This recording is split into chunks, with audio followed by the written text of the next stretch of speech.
Hi, I'm Ahava. Today I'm joined by my good friend, Bonita Brodt, to talk about all things healthcare marketing and leadership. Bonita has a tremendous amount of experience, so I'm really honored that you joined us today. Thank you for being here. Thank you for having me.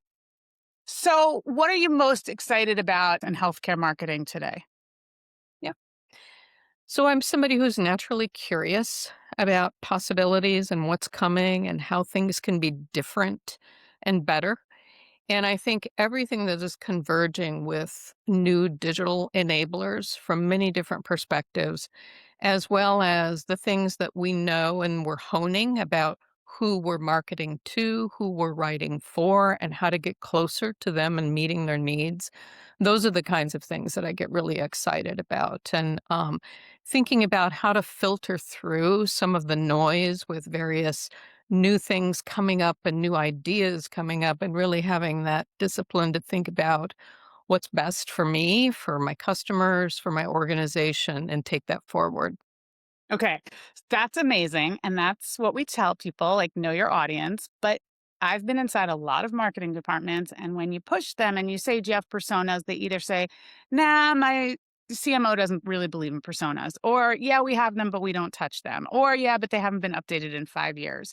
And Yep. then when you press the marketers, they know their doctors really well and they know them as their customers. But when you ask them, what about, Joe on the street who's looking for healthcare? There's a lot of things that they don't know. So, how, as a leader in your marketing departments, did you push your people to really understand their audiences? So I think part of the way I try to enter the conversation is sometimes we're a prisoner of what we know and what we know well. And being open to the possibility that while we may be really happy with what we say, what we know, what we do, none of that really truly matters unless we're meeting the people that we need to serve, that we need to reach, who need to have build that trust with us. And I think that's where some of my conversations come. And I think you're absolutely right because, my experience has been on the inside. And when you're on the inside, no one knows really better than you where your strategy is, what your organization tolerates, who are the people that you can trust to take out there to talk about things. But I think what our role continually needs to be and elevate to is that place where we're a partner in those discussions. And we're not just talking about what we offer, what we deliver, but it has to have that connection point that meets a pain point or a need of somebody that we're trying to reach. Otherwise, we haven't made an impact. It's true. One of the things I always tell hospital marketers is just go hang out in the waiting room. Go hang out at the waiting room of all your different departments. Just Yeah. watch. Sit there and talk to people. Hi, what brought you in? Why are you here? What's going on? I don't think you really can ever hurt yourself by cozying up to the people that you're serving. And I know that for me, when I was a freelance web writer, that was why I was able to write good content. I had never been through radiation oncology, thank God. I still haven't. And I still don't know what that process really looks like. But sitting in those waiting rooms, you really hear what's going on for people. And I think that a lot of us keep a distance from our audience for whatever reason, and you really can't do that. You really, really have to spend the time with them to, like you're saying, to meet them where they are. I So, think part of the challenge in healthcare is that it is a very complex, high volume, fast paced thing that we do. And one of my observations, no matter where I've been, it's been so easy to kind of insulate yourself to do what you need to do to get the job done, to assemble the teams, to plan out the strategy, to deliver that strategy. And it's really interesting when you talk about the waiting rooms, because I would say that some of the most important impacts I've had as a leader in comms have been when either my leaders, my staff, people I know have gone through a healthcare experience, whether it's good, bad, or not so good, and they bring those conversations back because it's an idea sparking kind of thing. And I think it helps all of us remember that, we're building a promise. And if we're not able to create a promise that people can feel and experience, there's a disconnect that's going to harm the organization and the brand.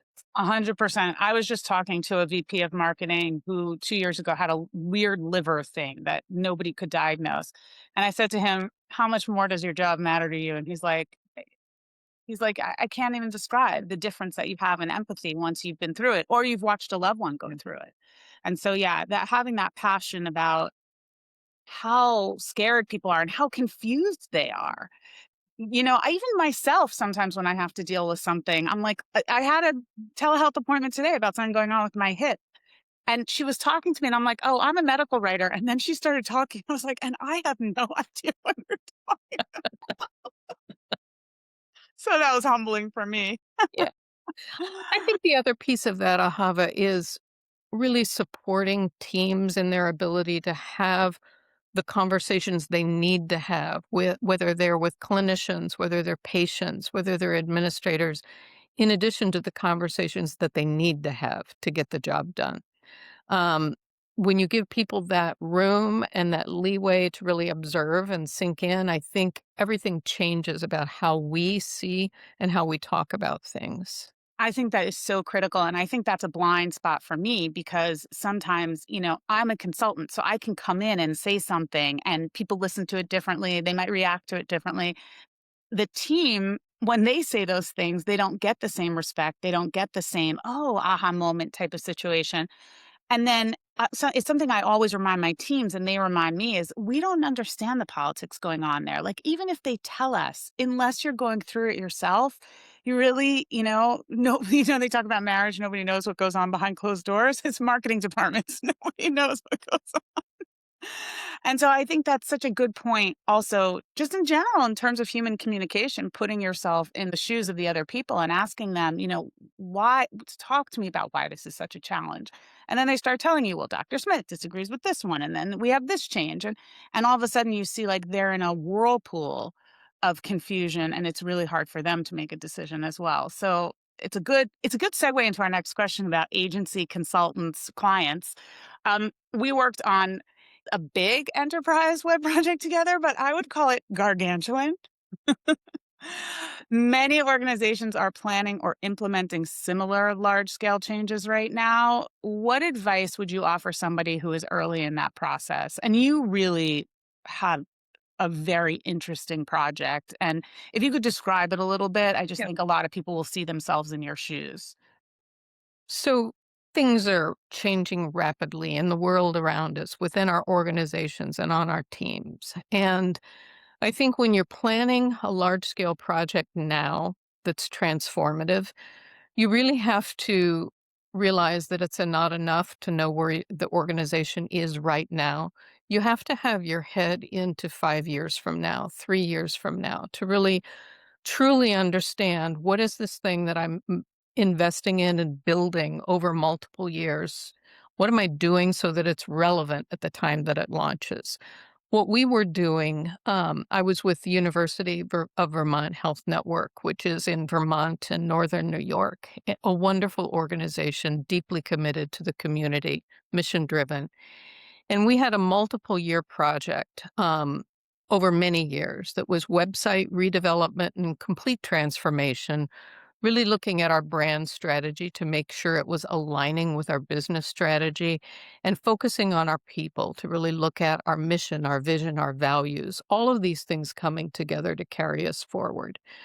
So when we're thinking about the website, this is really the one place where all of these can come to life, whether they be visual, what we're talking about, how we present an organization, and really how we relate with the people with whom we continue every single day to build trust and community. So I think when I think about projects today of major scale, I mean, the first one is alignment, alignment, alignment. Keeping your eye on what is here, what is there, and what's it going to take to get there. Knowing that the people that you're talking to, whether they're the clinical experts, the patients, the people on your own teams, they're going to be focused on today. They may be thinking that the questions you're asking or the places you're taking them, which may integrate some things, that's not the reality that they're living in, but that's where you need to focus things to be aligned.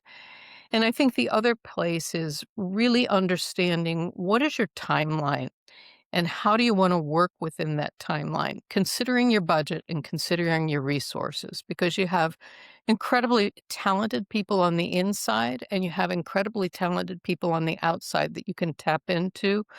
So always thinking about what's the best mix to to deliver what you need to do within the time that you have. And I think importantly realizing that especially with teams that are very lean in resources, you may want to do it all, but sometimes the better strategy is to find a way to extend your tentacles with others who can partner with you so that we can do it quicker, perhaps better, and really be aligned. And, the thing you're always thinking about is, I don't want to have this wonderful website built with nothing to put in it at the time that it's ready. And so that's always the thing that's in the back of my mind because across multiple websites of developing, that's, been a part of what I know some of my colleagues have been faced with. So really thinking through how do you keep that from happening? Yeah. I have to share with you that over the last couple of weeks, we've had a couple of different major systems come to us and tell us that they worked with agencies who told them that they could do AI generated content. Mm. And now they're coming to us at the 11th and a half hour. And they're like, this is trash. Can you help us? And we're like, sure, no problem. We'll get it done for you. But it's amazing to me how often promises are made around content that just aren't met. I wanted to share a story about you and I and sort of ask you for people who are watching who are thinking about picking not just a content partner, but any partner. So we applied through an RFP process and we were selected. And I was very brave and I asked you, why did you select us? I didn't know who the other people were, but and you said to me, Ahava, you just seem to have a much clearer strategic approach to the business, aligning it with the content.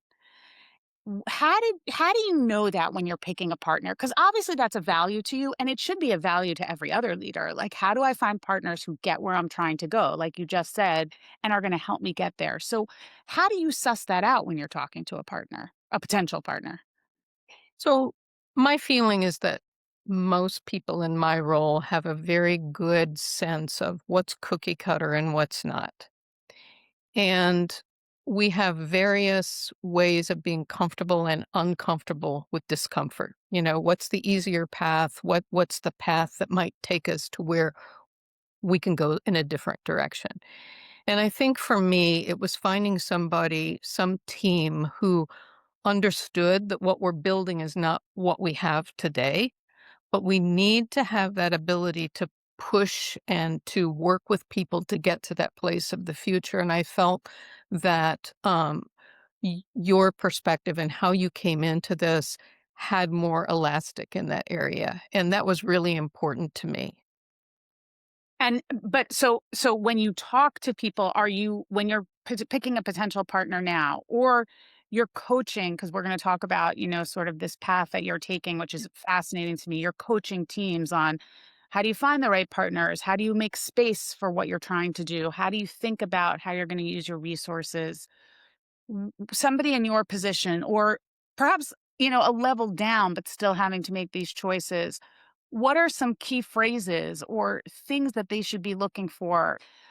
What are kind of some of the ideas or the things that they say to you that make you think, okay, I'm not going to get a cookie cutter solution here. I'm actually going to get a real thinking team. A couple of things. I think one of them is, yes, we want people to directly respond to our RFP, but what are we looking for? Are we looking for their ideas? Are we looking for the ideas that they think we're looking for, or are we looking for a meld? And I'm very open to someone who brings different perspectives to the mix. Might take the foundation of what they understand I need to deliver and give me an aha moment. And that's what I look for there because I'm very comfortable with the discomfort of nudging in a different direction if my end result can be something else. I think in particular now, I go back to the story that you talked about AI generated content and then at the last minute needing to bring in people. It's almost like the world, that we used to work with, which is, our in-house team knows our organization, knows our clinicians. We can't really trust anyone from the outside to do the same kind of work that we can.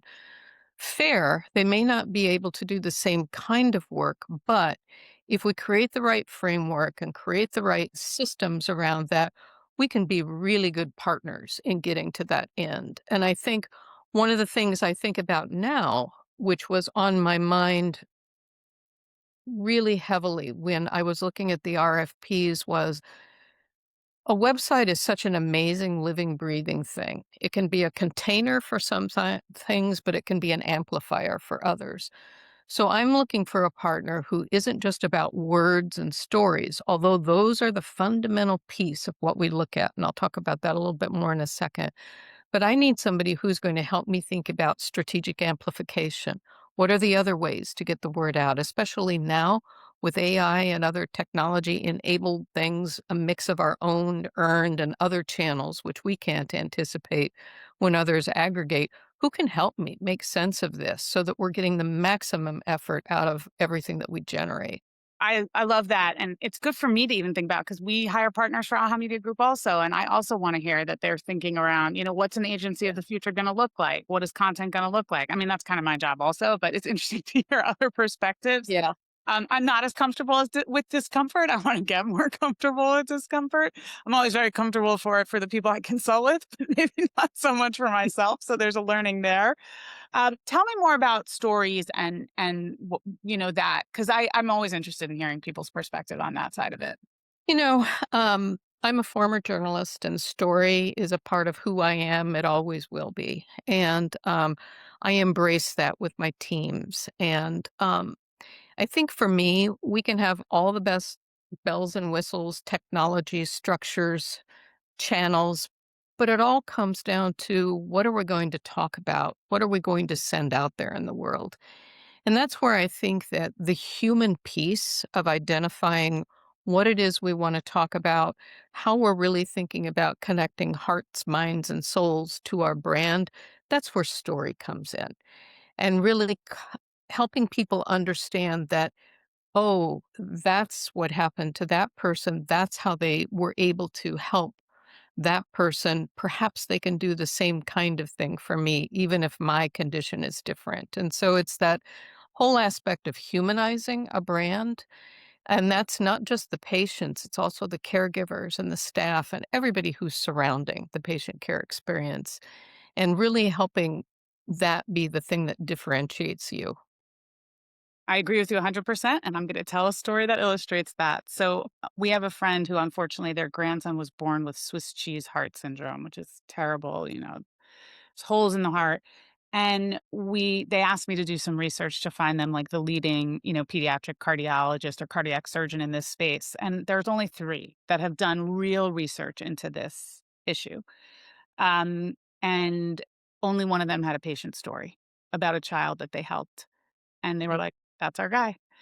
And there's just no doubt in my mind seeing that and seeing their response to that, that made me question why we create patient stories in the first place and why we spend the money for the video and why we spend the money to write them. And they're just such important, but in this case, top of the funnel and bottom of the funnel choices, because I found the patient story and I found the research and I went to go look at the research and then I looked at the patient story and I packaged it all up and sent it to them. And so it was just really interesting for me, again, getting close to your audience, seeing somebody going through this healthcare search. And of course, these are both very educated people. One of them has a PhD, one of them has a master's. And so the research was important to them, but the patient story was what caused, the appointment. Yeah. And But a lot of it's about connection, right? And it's about that emotional connection. Even when you know the data, there's still a human side to something that is really super important. And there's probably not a week that goes by because I have this in my day planner where I don't think about the Gary Larson cartoon from years ago, which was entitled What We Say to Our Dogs, basically. And the first um, window was a long conversation that he's having with his dog Ginger, telling her what to do and how to do it and everything from his perspective. And the second one was from Ginger the dog, and it was blah, blah, blah, blah, blah, Ginger, blah, blah, blah, blah, blah, Ginger. So that reinforces to me in a fun way. It's just people relate to things that they can relate to. And the more personal we can make that, the more we can really think about how to connect with people regardless of what we're talking about, whether it's multi-million dollar machinery or a human touch. That's the thing that's really important in building trust in healthcare. Bonita, as you expand your work across coaching, consulting, and senior healthcare leadership, what are the most common challenges you're helping organizations and leaders navigate? I think one of my biggest joys as a leader has always been working with people and working in partnership to identify capabilities and possibilities and creating pathways to get from here to there. And I think in healthcare, we don't always have the luxury of being able to show progressive development by rapid succession title, by, Yeah. can't compete with agencies. And the thing that I come away with often is the fact that that becomes a flattener sometimes to people where they think, I can't be a leader because, or I can't do this because I don't have a title. And what ends up happening is people who are talented and motivated for the next thing, they end up focusing on a title or on dollars as opposed to how do you want to make an impact? What do you really want to do to move the dial? So for me, adding in coaching is a nice complement to the mentoring that I've been able to invest over the years. And I am focusing more on what I call a category of emerging leaders. It's people who are really developing, coming into their own, thinking through where am I now? Where do I want to be? And through the work that I've done, both through change leadership and through neuroscience certifications, it's really thinking through how to help them find the conversations to unlock their own doors in this and really get beyond that barrier of asking permission or thinking that it's a title that allows me to grow. It's really something else if we're nurturing our staff in the right way. Yeah, I mean, so I love that, and I think there's a real need for that. I think the emerging leaders of tomorrow. I had a college professor who once told me you need to know something about everything and everything about something. And I think about that every single day. That's my Gary Larson cartoon. Because in my role, I do. I need to know something about everything and everything about something. And we just digital strategy just touches everything. Like talk about the octopus, you're just a thousand legs in different areas. And for me, what I see happening is that more and more we're gonna need leaders who can bridge Yeah. those silos that we just keep producing over and over again. Even though everyone wants to break them down and everyone says how much better it would be if we could, we really need to get the IT people together, the marketing people together, the operations people together. We need everybody to come to an agreement. This is really what we're trying to do and not paint empty words like patient satisfaction or patient experience around it, but really looking at what does that look like and what does that mean and how can we, make small changes that are really going to result in big impact. And I think if you can find those future leaders, that would be amazing for all of us because what we find is that everybody wants to do that, but the resistance inside the organizations, it's like jello. They just cannot move through the old ways of doing things. Well, it's hard. And I really appreciate your observations there because it is difficult. You know, I've built 4 teams from the ground up in my leadership. And part of that is so that I can start integrating and cross training early so people have the opportunity to have a peripheral vision about how they can contribute in a different way and also how they can learn from others in a different way. And I feel like that's so much of the key to breaking down silos to make that a core part of how somebody comes into an organization and learns and grows. Some organizations today are very open to that sort of movement. Others are still very much siloed into the core expertise. And I think that's where the emerging leader piece of this is truly important because that's where you break down those lines and you work together in a very, very different way that actually is going to accelerate your results and give you stronger results in the end. I love that. I also think the executive leaders have to come together to give that support to everybody else who has to have that cross-functional. I Uh, would agree. yeah, And I think I think that's an interesting question because it's different, with any type of change, whether it be structure or the way we work is, are you losing something? Are you losing control? What are you gaining? And I think it's almost something, in my experience, COVID was one of those things that really Yes. helped us understand how to get over ourselves and break down the boundaries and work together differently to deliver things that are life and death important to people. And I think the more we can think about that as we build things, the better off we're going to be. I agree with you. I mean, I believe that that was going to continue and then it just shut down again. And I think your point about control and the losing things and the gaining things, I think when you're in a moment where it's crisis, there's so much opportunity for everybody. But as soon as that moment goes away, people Yeah. revert back to their old habits. And I hope we can't, I mean, God forbid we should ever have another moment like that in time, but I hope we can go back to a place. The future is gonna demand it. You know, you're not gonna be they talk about like, "Oh, the if you don't learn AI, you're gonna be left behind." That's not really what it is. It's that you're gonna be left behind if you don't find new ways of working with these technologies and making sure that they're working for your audiences, no matter what kind of marketer you are. So, I think that's really the key. Bonita, if somebody would like to talk to you about your consulting services or just wanna talk to you, where can they find you? So right now I'm at bonita.brodt@gmail.com. My organization is called BB Communication Strategies, and I'm working on putting some things together to support that right now. Fantastic. Well, this was a lovely conversation. I could talk to you about this for hours. So I really appreciate all your insight and your experience. And thank you for joining me, friends. I hope you enjoyed listening. Please make sure to like, comment, and share. If you have a burning question, put it in the comments or email me at ahava.leaptag@ahamediagroup.com. I'll see you next time.